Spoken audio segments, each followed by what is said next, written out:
Good morning, everyone. Good morning, Queensland. And we might start on a light note, wishing the Lord Mayor a very happy birthday. Aren't you lucky to join us today for this? Well, if we you couldn't think of a better present, that's right. Look, and can I say we're very happy to be here today. So the Lord Mayor's with us, joining, of course, the Deputy Premier and the Treasurer. Very delighted to be joined with Fiona and Eloise Pratt. Thank you very much for joining us here today. A very exciting, crucial turning point in our state's history, standing in Visy's manufacturing plant, over 100 years old. And I'm very proud to tell everyone today that the state has acquired the site, and this will be our international broadcasting centre for the Olympics. So yesterday we had our first Olympic board meeting, joined by the Deputy Premier and the Lord Mayor. And of course the President announced that we were looking for a new CEO, but we need to get ready. Over 10 years to go for the Games. And when I was in Tokyo, I had the opportunity to go to the International Broadcasting Centre. It is the nerve centre of the game. It operates 24/7 during the Games. And this is the best site. And why is it the best site? Because it's walking distance to everywhere. We'll be able to beam pictures of Brisbane and the Games to the world. There will be a global audience of over billions of people. And today we take that monumental step forward in acquiring this site to be the nerve centre of the Games. But let me just talk to you briefly about manufacturing as well. We know how important secure manufacturing jobs are. It's very important for families. It's very important for workers. And today, this Visy site will be moving to Stapleton under an agreement that we've worked with Visy and through the Treasurer and the Deputy Premier. So it is expected that the demolition of this building will not happen until 2025, but importantly there is going to be a huge investment from Visy into the Queensland economy of over $700 million, and that will mean 900 construction jobs and ongoing future employment for many, many people.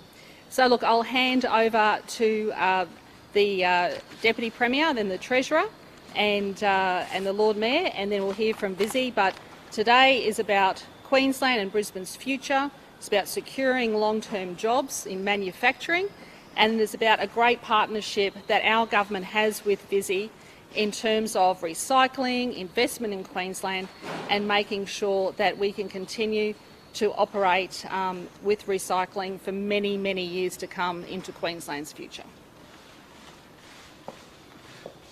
Thanks, Premier. Another day and another milestone on our journey towards hosting the 2032 Olympic and Paralympic Games. And with a giant site like this, strategically located in the inner city and on the river, you can really start to see how our efforts towards the Olympics will transform our city, will change our city. And it's very, very exciting. In the process, though, we've also been able to secure hundreds of existing good manufacturing jobs, create hundreds more, secure Visy as a key partner in the Queensland economy, investing hundreds of millions of dollars and being a key component in our manufacturing supply chain. So another great step towards the Olympics, great for our city.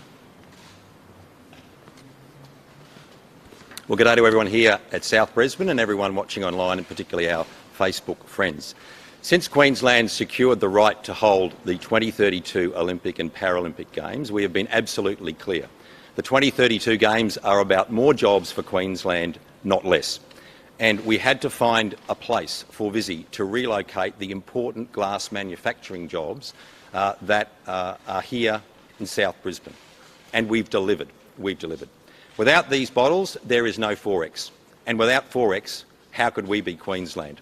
So I want to thank Treasury officials for working so hard to get this deal done, but very importantly to secure the important manufacturing jobs for our state. I want to thank Visy for their contribution. It's been great to work with Visy.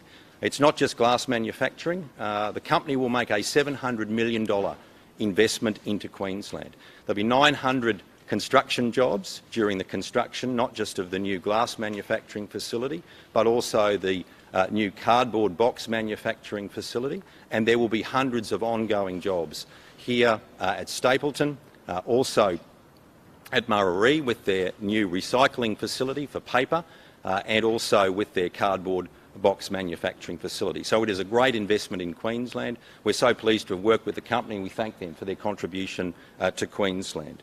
We've secured the jobs for this glass factory, and we've secured the site for the International Broadcast Centre for the 2032 Olympic and Paralympic Games. And now, with this decision, we take our next step forward. With this decision, we take our next step forward on our journey to deliver the very best Olympic and Paralympic Games the world's seen, and that will be in Brisbane, Queensland in 2032.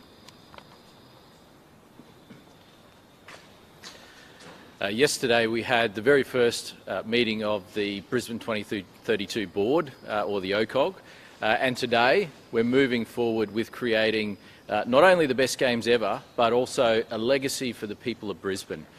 Where we're standing right now is a 9-hectare site, and in front of us we have 2 hectares of council control land that will also be thrown in.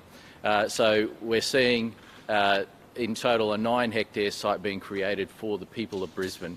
So to correct those figures, 7 hectares at this site, 2 hectares of riverfront land, 9 hectares in total.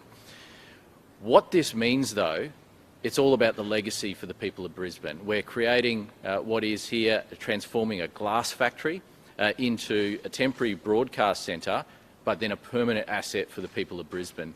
What we want to see here is South Bank 2.0. Now, South Bank is 13 hectares. 9 hectares here.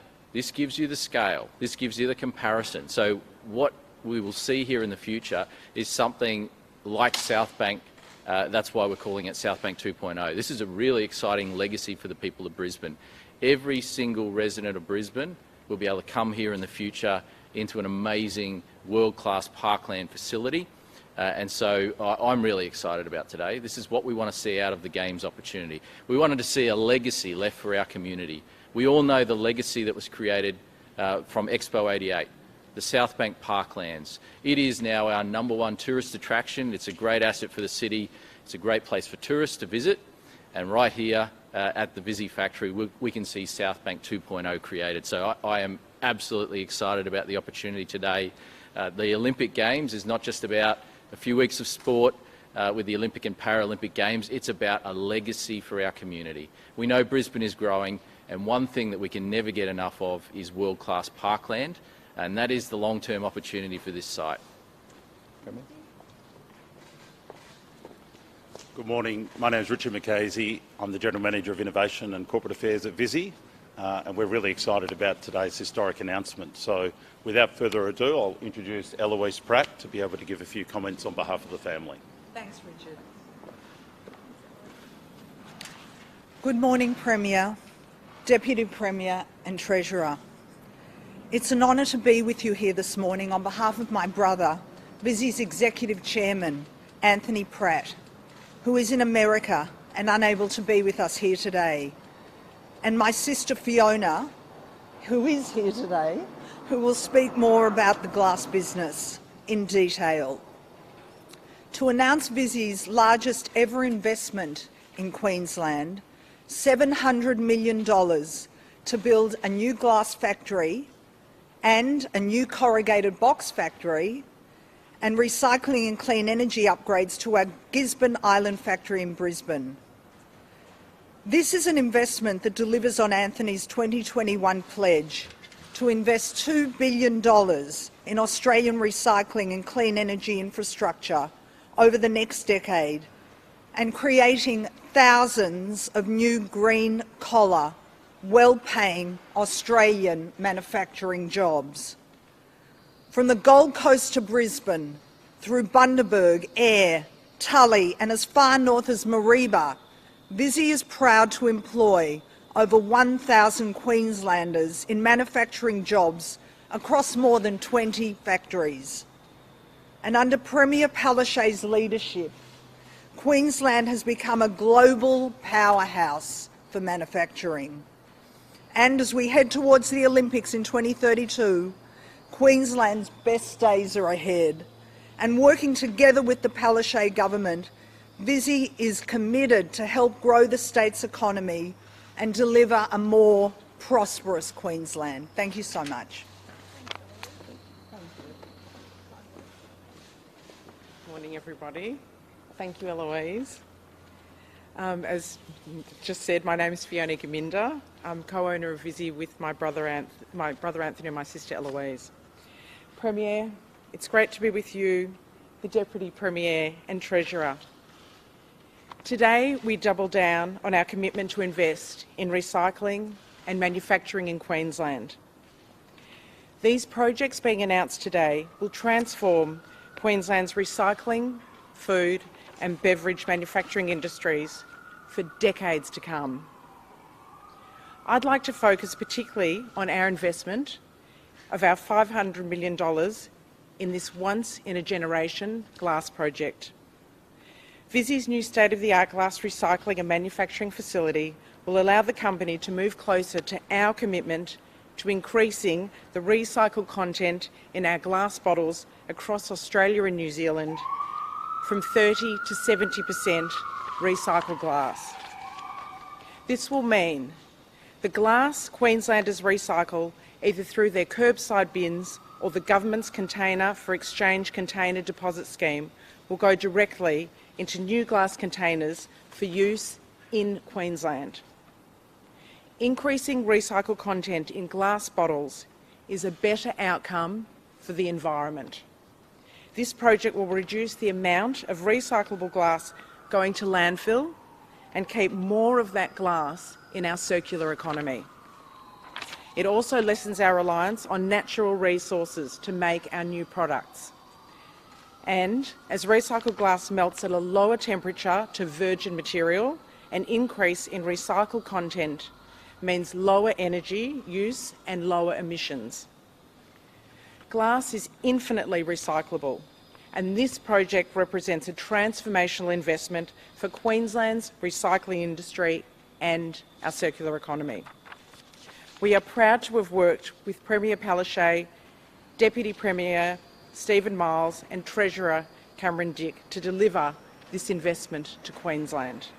Premier, thanks again to you, to your government for your support for Queensland recycling and manufacturing. And with that, I'd like to hand back over to the Premier. Thank you very much. Thank you. We'll take questions on this first and then we'll move on to other matters. So,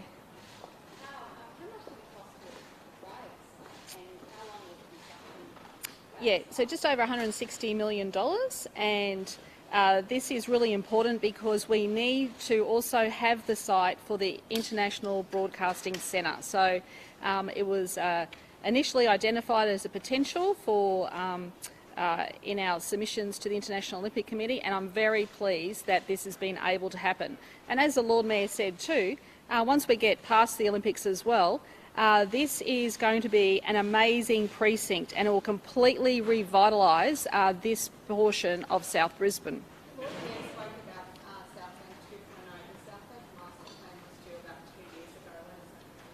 You can ask I think the South Bank sits on the Deputy Premier. He'll be able to answer that in a moment. Any other questions? Yes.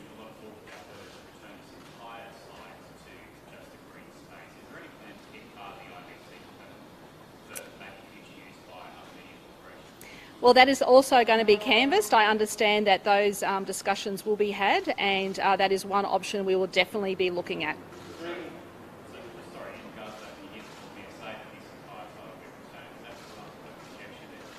Oh, we will actually sit down and work collaboratively with Council, with the community and the state to look at the best options for this site into the future. And that could be mixed purpose.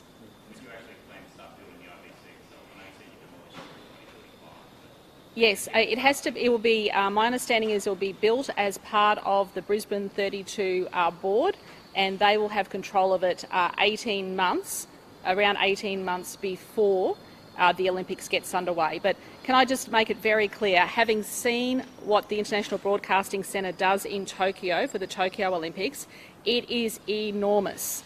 And this is front and centre, the nerve centre for the Olympics. But you imagine how we'll be able to showcase Brisbane and Queensland from this site. This site that we're acquiring is approximately 3/4 the size of Suncorp Stadium. So it is very, very significant, and it is very significant for the Olympics. Yes.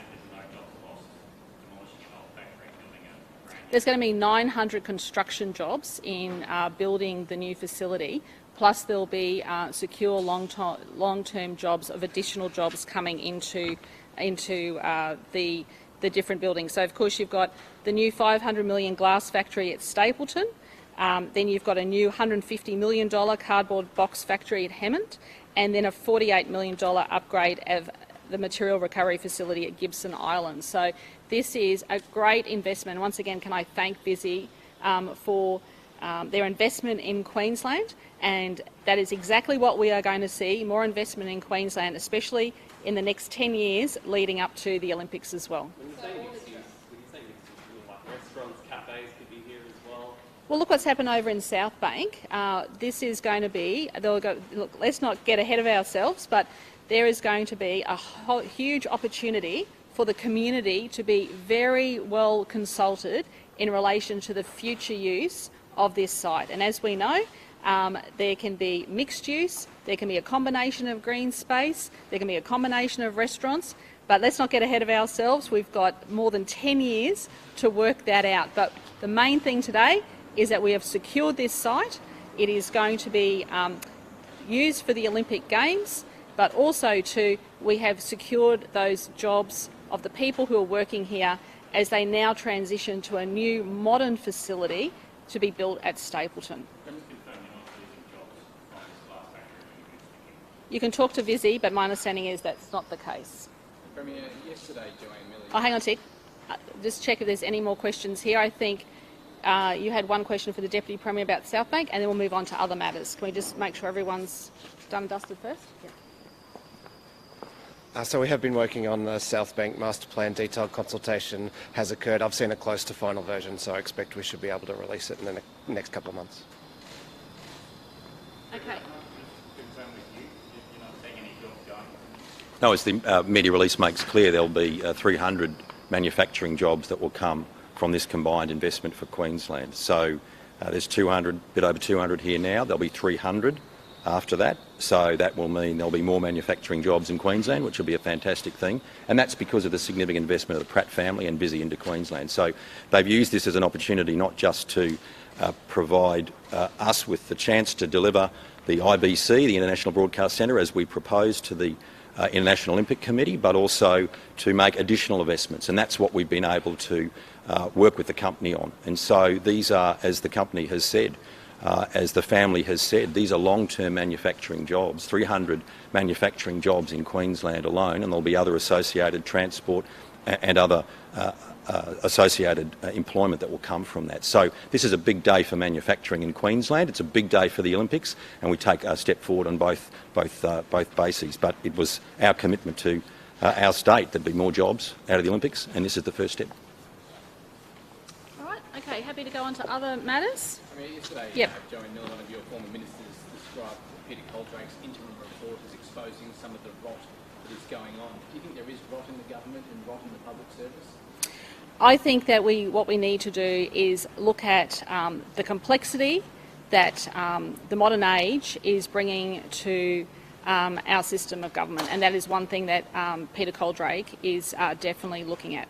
Let me say this, Peter Coldrake handed down a very comprehensive interim report, and in May he'll be providing his final report. He made some very interesting observations, and ones that our government, of course, takes very seriously. In fact, I was the person who commissioned that report. Any recommendations that he makes, we'll look very closely at. But of course, people's jobs in government, in ministerial offices and ministers themselves is far more complex now than it was 5 or even 10 years ago. And these are issues that are not unique to the Queensland government. These are issues that are occurring across different governments across Australia and, of course, in the federal government as well.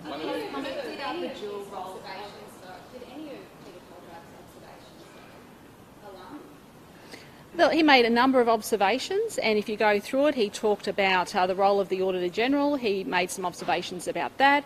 He looked at the Ombudsman's office, the Integrity Commission's office. He looked at the number of complaints that go to the CCC, whether or not they can be dealt with more adequately by departments. He looked at the role of ministerial staff, the role of departments, and these are general observations. So I look forward to seeing his final report, and of course that will be carefully considered by government. One of those observations was the Director General stopped a report going to a minister, so that minister could publicly deny that he'd seen it, or he or she had seen it. Well, let me say, my response to that is reports should be free-flowing and they should go to ministers. What's going to happen to that Director General then?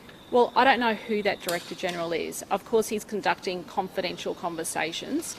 If at some stage he would like to talk to my Director General about who that is, I'm quite sure that they will be counselled. Why do you think public service feel this need to protect people like yourself and ministers? Why do you think they feel that need? I don't think anyone needs to protect me, Jack. I'm quite capable of standing on my own 2 feet, and I think the Treasurer and the Deputy Premier are quite capable of standing on their own 2 feet. He suggested that they're preventing sensitive information from reaching the ears of ministers. I think what we can always do better at is training across the public service and training across ministerial offices. And I think jobs get so busy, and don't forget, people did a great job too in dealing with COVID. So let's not talk about the negatives. We've got to talk about the positives as well here. People adapted and did amazing work during COVID. During floods and times of natural disasters, all agencies come together and perhaps work in a more collaborative fashion, and perhaps we need to look at some of those skill sets and what happens during those times and really adapt that to making a more modern public service. I can't answer 3 questions at once.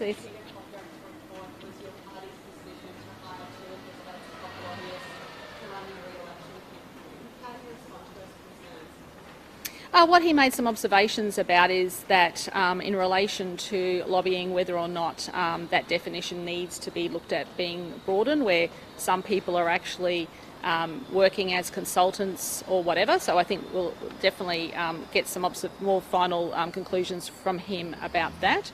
But also too, he recognises that we have a large public service, and we look forward to seeing that final report. But it's an interim report. He will.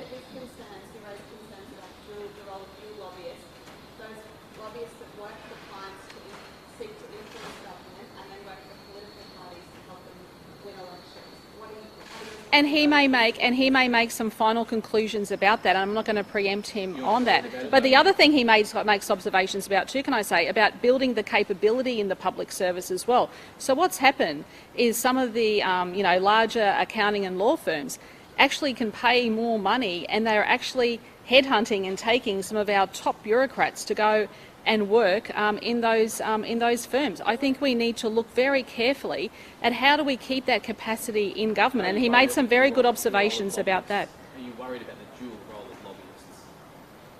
Am I worried about it? Yeah. Well, I'm looking forward to seeing his final comments about it. You're an experienced political player. You know about these issues. Are you worried about it at all? Surely you must be across it. Well, you have to wait for him to say. Well, in relation to, I think we can tighten up some of those guidelines in relation to it, but there is a very strict lobbyist code of conduct that anybody who is working during a campaign has to abide by. That's why you have a strict lobbying code. And he did actually talk about the legitimacy of actually having our lobbyists as well. So let's not dismiss that. And guess what? There's going to be a final report coming down, so let's wait for that final report. There'll be very concrete recommendations there, and we can look at implementing them. Yep, and I've read the report, and there are observations, and I take them very seriously. That is why our government commissioned this report. But on this question with the dual role of lobbyists, do you see how in What I can say very clearly is that there is a strict lobbying code of conduct that people need to comply with. The problem would be if they were not complying with that code. Well, he may make recommendations about that, and we would be more than happy to look at those carefully. No. In terms of the Deputy Premier, I think the other day committed to implementing all recommendations Peter Coldrake might make. Is that something you would commit to as well? Yes. And if that is the case, if he recommends there to be a royal commission into integrity concerns, would you carry that out? Look, I'm going to wait till I see the final report. If he made those recommendations, we would accept those recommendations. Okay. Significant number of staff or ministerial staff or enthusiastic young loyalists who have no life experience beyond university politics. Do you agree with that assessment of the ministerial staff in your government? I think there is a mixture. I think we need to be,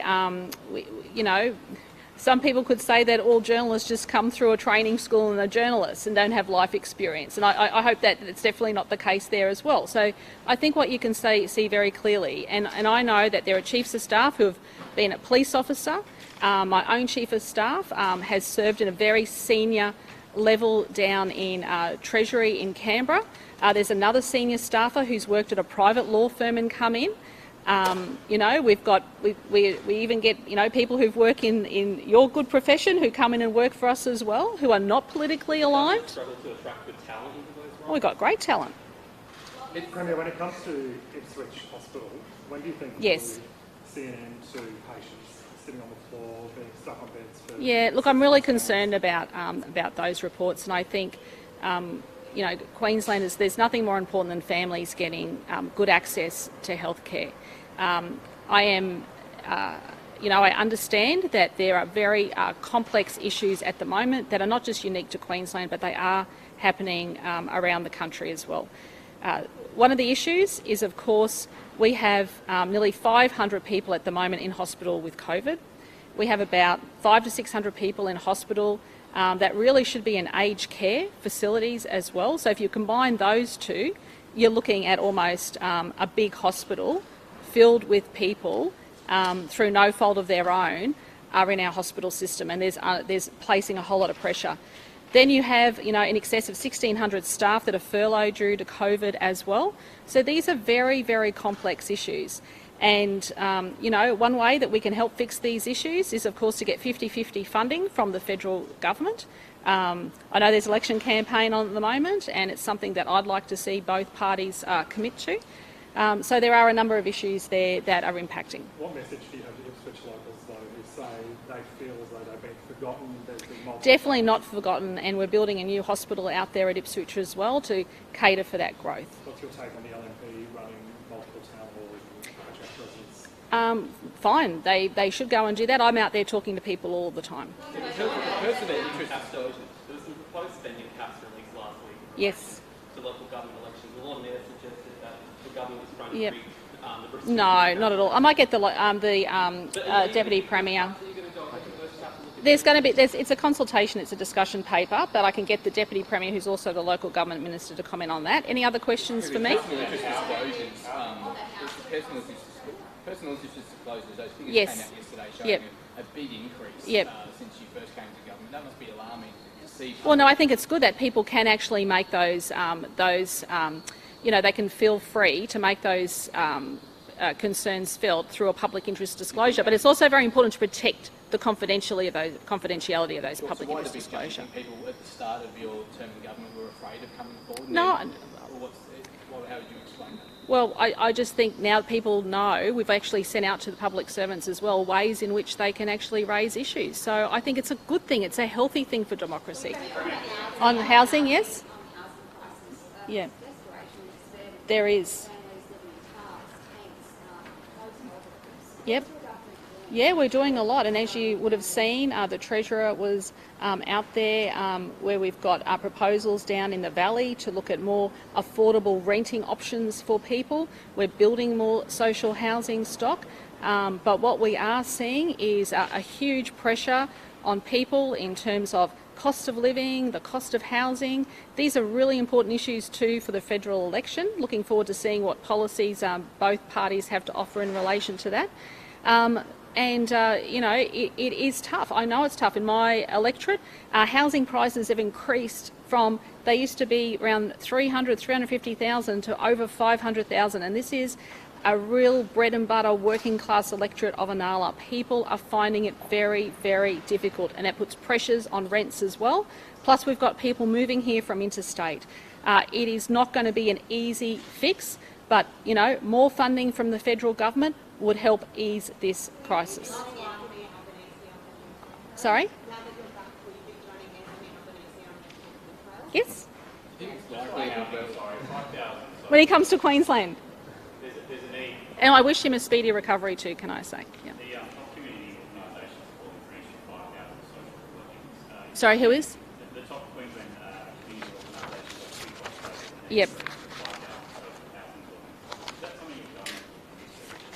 Look, we have already committed to a large injection of housing. From memory, it was, here we got here. Yeah. Okay, so in the last budget we delivered a record $2.9 billion investment to build social and affordable homes in Queensland, and we're building 7,400 social and affordable homes as part of our largest concentrated investment in social and affordable housing in Queensland's history. And of course we had the Morrison government that took $100 million out of housing. So, all right, hang on, I've just got the DP to respond to one question, and the Treasurer might want to discuss just a recap on housing. I think he's probably going to have some birthday cake. DP? Are you going to change those caps? Do you see why they might be considered unfair? Yeah, the entire purpose of a discussion paper is to seek feedback, to consult with relevant stakeholders. The local government department issued a discussion paper about how we might implement the recommendations of the CCC and the parliamentary inquiry into electoral expenditure at a local government level. I saw the concerns raised by the Lord Mayor at the time the paper was released. I've spoken to him about it a couple of times since then.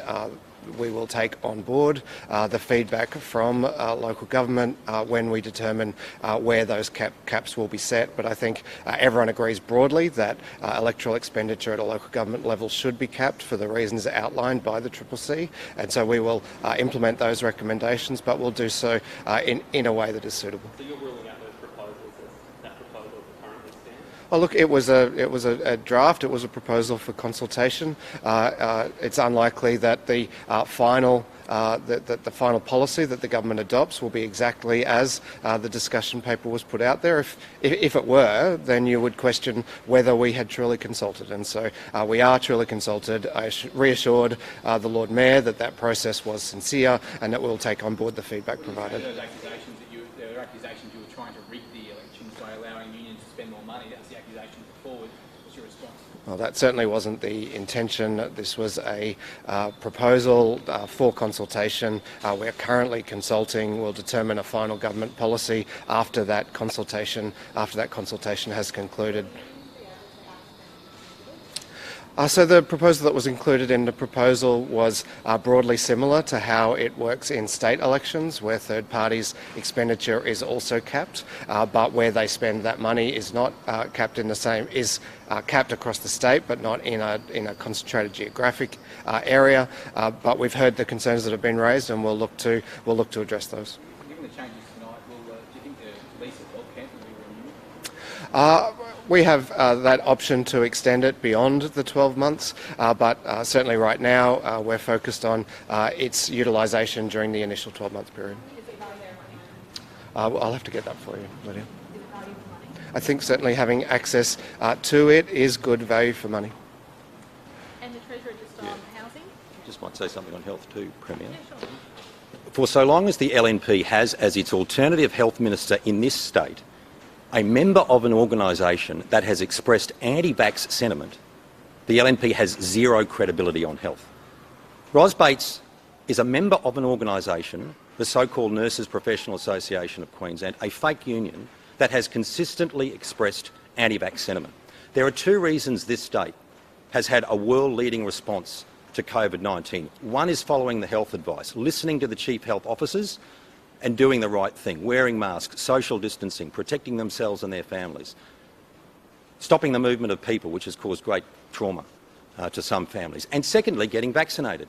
So that the LNP should think that they could lecture to anyone on healthcare for so long as the alternative health minister is a member of an organisation that has expressed anti-vax sentiment consistently is entirely disgraceful.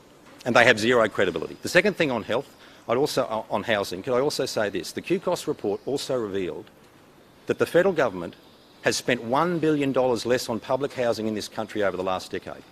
We will never be able to do what we need to do with social and affordable housing for so long as we have a federal government that is in full-blown retreat from supporting social and affordable housing. That is the legacy of the Morrison government. The Morrison government, the Turnbull government and the Abbott government. They have consistently withdrawn funding from social housing. There is no way that states can fill that gap. We have done the heavy lifting. We've put $2.9 billion into a social and affordable housing program, the single biggest concentration of investment into public housing, as the Premier said, in our lifetimes. But we can't do it on our own. And again, just as the LNP are scandalous on health, the LNP federally are scandalous on health. 23 members of the House of Representatives in this state, 75% of the members of the House of Representatives are members of the LNP, and they consistently starve this community of public housing funding. And that is not sustainable in the future. Happy to get you that figure. The Minister for Housing is doing a great job delivering.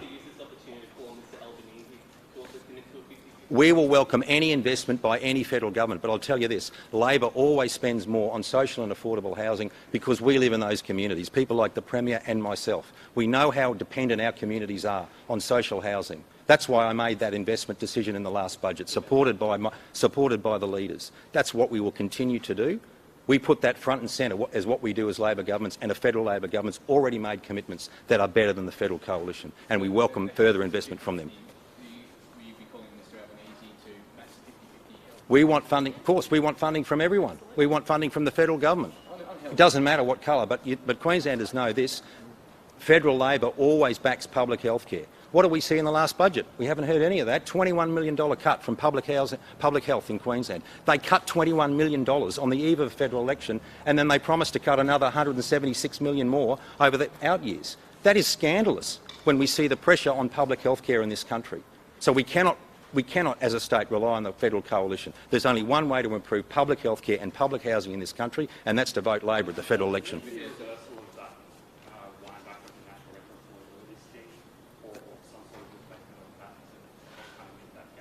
Who? It's a disgrace. They've cut the National Rental Affordability Scheme, and what's going to happen is people's rents are going to go up and they're going to have to leave homes because the federal government's abandoning that scheme. They're withdrawing funding from the National Rental Affordability Scheme, which is going to put more pressure on housing in Queensland.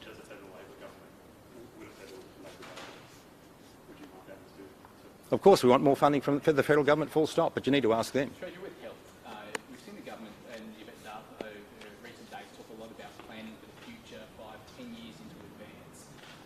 Winding back 10 years now, when we look at when state government and state and federal Labor was in power, you were health minister. Do you regret not planning for more hospitals back then? Not at all. Record funding from healthcare. 20 years ago, we were spending 20 cents of every budget dollar on healthcare. Now we spend 32 cents. It's gone up 50% under Labor. That's our commitment. And the investments across the board...